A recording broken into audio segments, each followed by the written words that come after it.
Assalamualaikum warahmatullahi wabarakatuh. Apa khabar anak-anak Ustazah? Ustazah harap semuanya sihat. Okey anak-anak, hari ini kita akan belajar bidang sirah. Unit 2, tajuk kebijaksanaan Nabi Muhammad sallallahu alaihi wasallam. Okey, kita akan belajar daripada muka surat 146 hingga 151. Okey, tajuk kebijaksanaan Nabi Muhammad sallallahu alaihi wasallam. Okey, nombor 1, teliti dan fahami. Okey, lihat ada gambar di televisyen. Okey. 2 murid telah menjuarai pertandingan matematik peringkat antarabangsa. Okey. Pak ada murid yang juara matematik antarabangsa adalah murid pandai. Okey. Nombor 2. Kebijaksanaan mereka telah mengharumkan nama negara. Mereka ialah kebanggaan kita. Adakah mereka itu Fatonah, Ustazah? Okey, dia bertanya kepada Ustazah. Okey, lihat persoalan di bawah. Apakah yang kamu tahu tentang bijaksana? Bijaksana tu apa? Okey. Maksud Fatonah. Nombor 3. Maksud Fatonah. Ustazah, apakah yang dimaksudkan dengan Fatonah? Okey, Ustazah pun jawab. Fatonah bermaksud bijaksana, berakal budi dan pandai. Nabi Muhammad SAW sentiasa menggunakan kebijaksanaan baginda dalam kehidupan dan dakwah. Okey, boleh anak-anak? Okey, lihat ada info di bawah. Para rasul mempunyai pemikiran yang kritis. Mereka dapat merancangkan strategi dakwah dengan berkesan. Okey, itu para rasul. Okey, itu adalah maksud Fatonah. Okey. Muka surat 148. Baca dan fahami. Keunggulan sifat Fatonah Nabi Muhammad sallallahu alaihi wasallam. Okey, yang pertama kita boleh lihat daripada peristiwa peletakan batu Hajarul Aswad.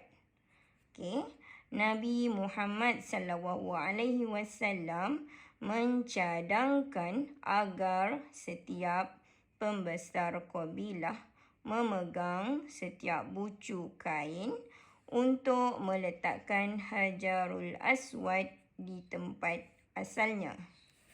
Tindakan tersebut dapat meleraikan pertelingkahan dalam kalangan kabilah Arab. Okey, bagaimana, kenapa diletakkan Hajarul Aswad di atas kain dan pembesar kabilah memegang setiap bucu? Okey, ia adalah kerana menunjukkan sifat adil dan saksama kepada pembesar kabilah tersebut. Okey, faham anak-anak? Okey, yang kedua, strategi berhijrah Nabi Muhammad sallallahu alaihi wasallam. Okey, di mana Nabi Muhammad sallallahu alaihi wasallam tidak menggunakan jalan biasa yang digunakan oleh masyarakat Arab untuk berhijrah ke Madinah. Okey, Nabi Muhammad sallallahu alaihi wasallam menggunakan jalan lain dengan bantuan Abdullah bin Uraykid, seorang yang bukan beragama Islam. Kenapa Rasulullah menggunakan jalan yang lain?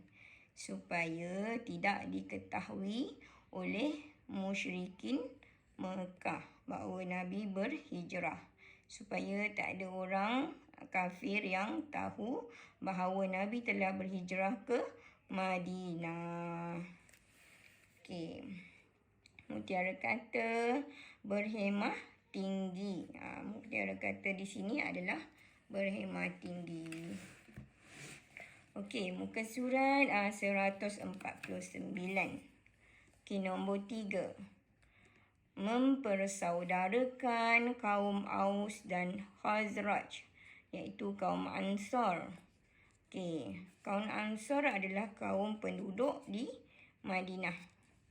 Okey, setelah berhijrah, Nabi Muhammad SAW mempersaudarakan kaum Muhajirin dan Ansar.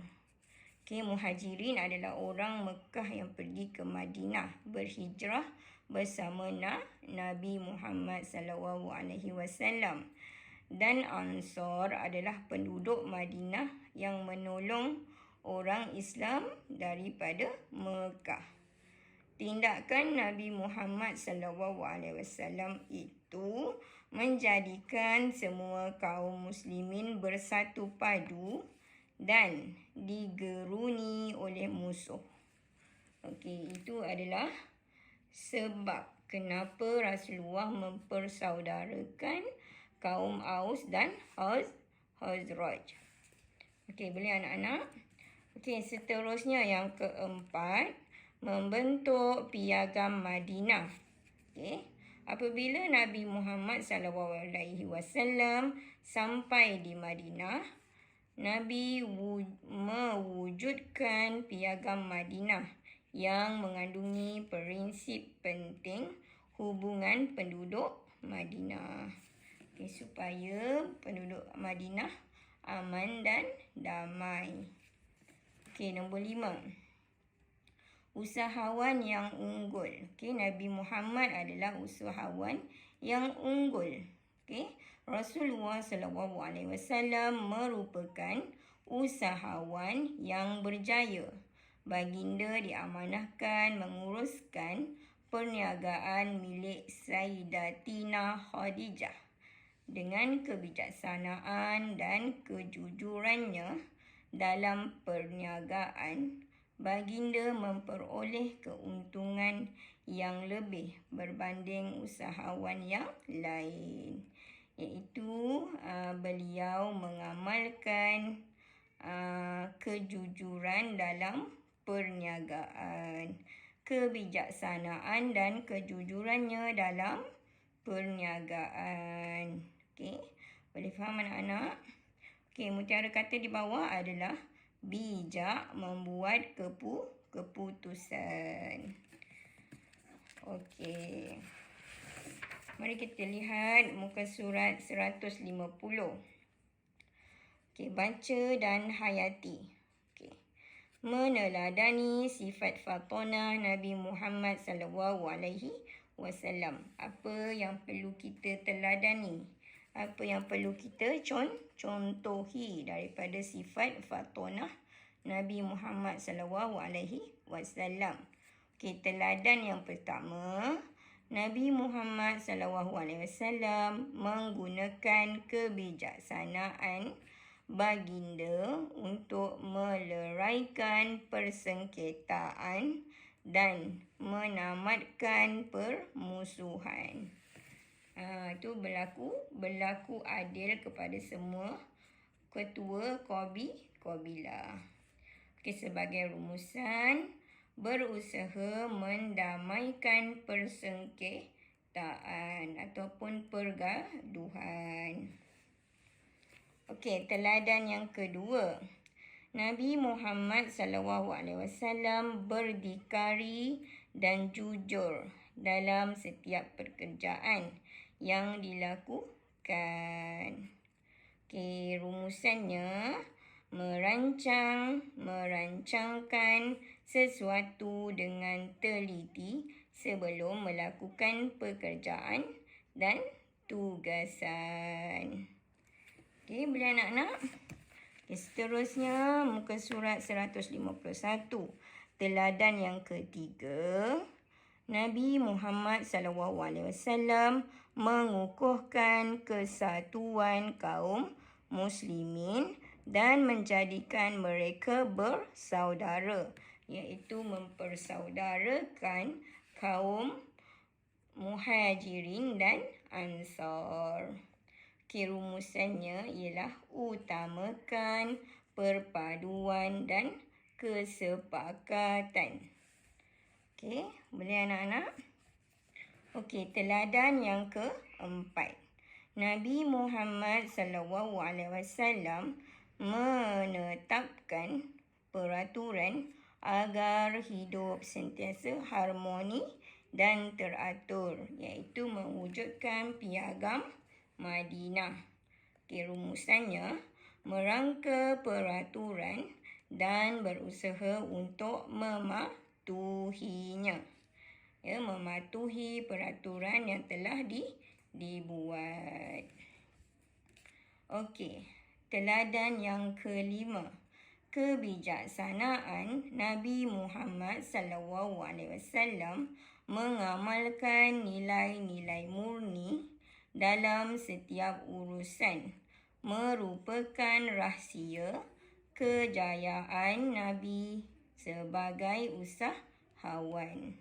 Sebagai rumusannya, berusaha gigih dan tekun untuk berjaya. Okey, sebagai rumusannya, rumusan keseluruhannya, teladani kecerdikan dan kebijaksanaan Nabi Muhammad SAW untuk tujuan kebaikan. Okey, boleh anak-anak? Okey, itu saja pembelajaran kita pada kali ini. Ustazah harap anak-anak boleh faham. Okey, terima kasih. Assalamualaikum.